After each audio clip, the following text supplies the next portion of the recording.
Olá, esse é o canal Reação em Cadeia, eu sou o Enoque Mansur e sejam bem-vindos para mais um vídeo do canal.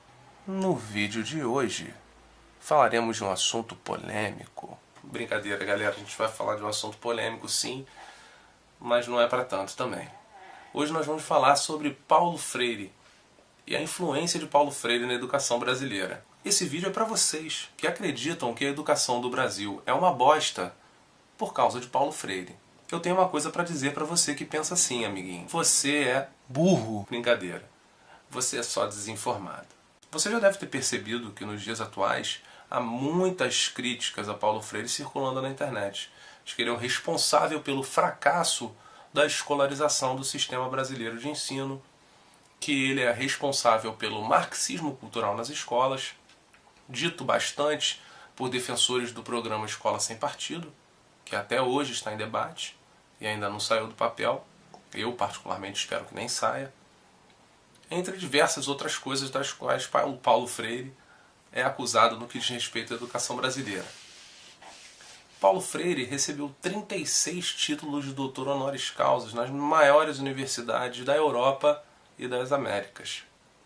Paulo Freire também recebeu diversos outros prêmios pela própria Unesco, recebeu o Prêmio de Educação para a Paz da Unesco, recebeu o Prêmio de Excelência para Educadores Cristãos, entre diversos outros prêmios. Vale ressaltar aqui também que os melhores sistemas de educação do mundo aplicam Paulo Freire, como os sistemas da Finlândia, do Reino Unido, dos Estados Unidos, da Espanha e de diversos outros países, como Nova Zelândia, entre outros. Paulo Freire era totalmente contra ao projeto educacional que nós temos hoje no Brasil. Paulo Freire, primeiramente, era contrário ao currículo que nós temos hoje no Brasil, pois Paulo Freire era contrário a um currículo pré-estabelecido. Para Paulo Freire, o currículo deveria ser construído entre educando e educador, partindo da realidade e das experiências do próprio educando, para que esse currículo fosse proveitoso para a própria aprendizagem do educando e também para a aprendizagem do educador. Paulo Freire desenvolveu o conceito de educação bancária. No conceito de educação bancária, o educador, o professor detentor do conhecimento, deposita esse conhecimento na cabeça do aluno. Paulo Freire é totalmente contrário a essa lógica. E é essa lógica que perdura no sistema educacional brasileiro até os dias atuais. Para Paulo Freire, transformar os alunos em objetos receptores era uma tentativa de controlar não somente os pensamentos, mas também a ação desses alunos no futuro. Paulo Freire era totalmente contrário ao ensino tecnicista, que é o ensino que nós temos hoje nas instituições escolares brasileiras. E só para ficar claro, o ensino tecnicista é uma herança da ditadura militar. As concepções atuais de educação visam a formação de um sujeito pacífico e adaptado à ordem vigente, para que esse não possa vir a contestar a ordem posta. A educação brasileira sempre esteve voltada para o mercado de trabalho, sempre foi orientada para formar mão de obra para o mercado de trabalho. Por isso a universalização do acesso à educação é tão importante, para que todos, inclusive os mais pobres, devido à obrigatoriedade da educação, possam obter um certificado para que eles possam ingressar no mercado de trabalho. Geralmente nas posições mais elementares do mercado, mas que de maneira que eles possam ser incluídos na cadeia produtiva. E isso não tem nada a ver com a educação que Paulo Freire pregava no Brasil. Paulo Freire prega uma educação para a constituição do sujeito, para o engrandecimento do indivíduo, para que o indivíduo possa aprender, o indivíduo possa, ele próprio, ter condições de desenvolver o seu aprendizado. A concepção de Paulo Freire de educação é uma concepção não somente libertadora e liberal, pois respeita a liberdade individual do educando, como também uma concepção totalmente libertária de educação, da qual não haveria necessidade de intervenção, inclusive, do Estado, para que esse tipo de educação pudesse ser realizado. Paulo Freire teve diversas experiências bem-sucedidas com o seu método de educação, que é o método de alfabetização de adultos. que também nunca foi aplicado no sistema brasileiro de ensino. Foi aplicado em algumas iniciativas privadas, poucas, e que foram bem-sucedidas.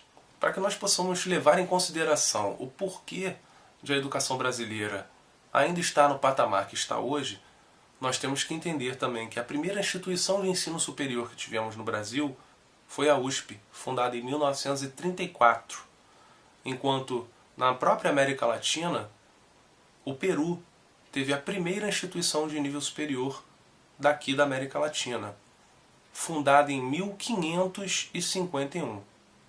Olha com quantos anos de atraso nós fundamos a nossa primeira universidade. Há mais de 36 institutos Paulo Freire espalhados por todo o mundo, que promovem as ideias de Paulo Freire e que são replicados em diversos modelos de educação de diversos países super bem-sucedidos no campo educacional. Paulo Freire dá nome a institutos acadêmicos por todo o mundo, inclusive na Finlândia, nos Estados Unidos, no Reino Unido, na Espanha, na Nova Zelândia, entre diversos outros países do globo.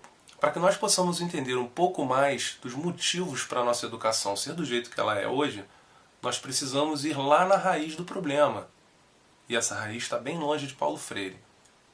Na educação, nós temos alguns organismos internacionais que traçam diretrizes políticas e orçamentárias para a educação nos países em subdesenvolvimento e nos países de terceiro mundo, como é o caso do Brasil. Algumas dessas instituições são o Banco Mundial e a Unesco, que desde a época de 70 já vinham se articulando com o Ministério da Educação da época para que pudesse financiar projetos educacionais para o nosso país, obviamente seguindo as diretrizes internacionais impostas atreladas ao financiamento que seria enviado para o Brasil. Dessa maneira, esses organismos internacionais, o Banco Mundial e a Unesco, dentre outros, tiveram influência direta no Plano Decenal de Educação de 1993, no Plano Nacional de Educação do ano 2000, da Lei de Diretrizes e Bases da Educação Nacional, do ano de 1996. Há diversos documentos disponíveis também na internet que mostram como era a relação desses organismos internacionais com relação às políticas públicas voltadas para a educação no Brasil. Um desses documentos se chama Marco Estratégico para a Unesco no Brasil, do ano de 2006. Um outro documento também disponível na internet chama-se Educação e Formação ao Longo da Vida, uma ponte para o futuro.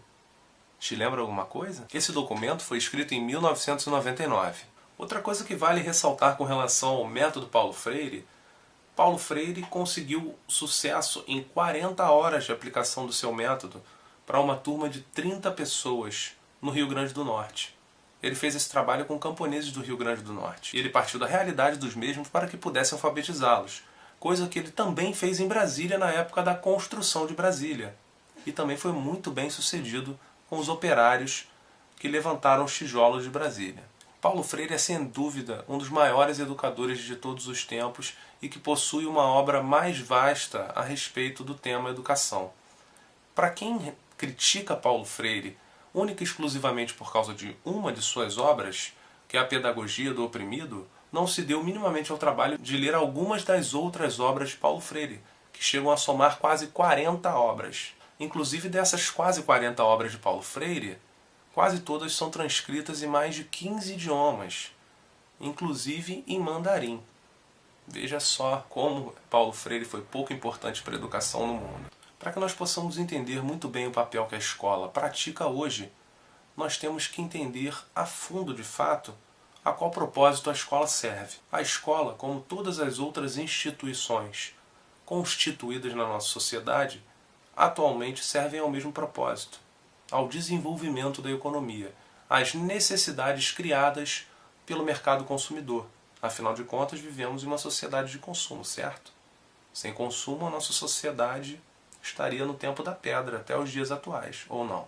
Por conta disso, a educação tem um papel fundamental para manter a ordem dessa sociedade e para que seja perpetuada a forma como vivemos. Para isso, a educação faz com que nós acreditemos que a única forma de nós chegarmos a algum lugar na vida Nós de fato acreditamos hoje, todos, tanto ricos quanto pobres, que nós necessitamos da escola e nós necessitamos de uma certificação constante do nosso conhecimento para que nós possamos ter uma vida boa, segundo o conceito de vida boa estabelecido pela sociedade, nós possamos ter uma vida feliz e bem-sucedida, segundo os padrões determinados de uma vida feliz e bem-sucedida nos dias atuais. Então eu acho que, apesar de ser um vídeo breve, eu consegui deixar ele bem enxuto, mas passando a mensagem que eu gostaria de passar para vocês possam entender que Paulo Freire não tem a menor relação com a tragédia do nosso sistema escolar. É um fracasso em diversos outros países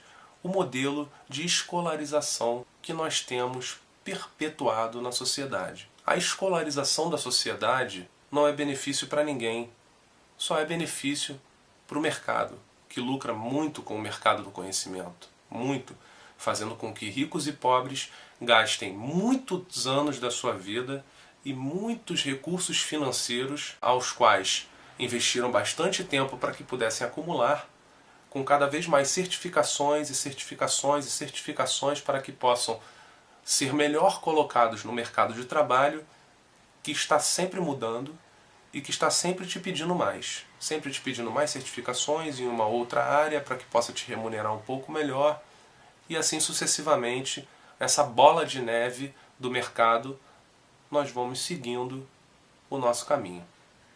Eu espero que tenha ficado claro para vocês nesse vídeo a mensagem que eu quis passar. Eu agradeço a todos vocês, agradeço a todos os 20 mil inscritos do canal por essa oportunidade, por estarem me dando a oportunidade de produzir esse tipo de conteúdo para vocês, que é uma coisa que eu sempre quis fazer, e eu não tinha condições de dispor de tempo para que eu pudesse criar esse tipo de conteúdo. Muito obrigado a todos e até o próximo vídeo.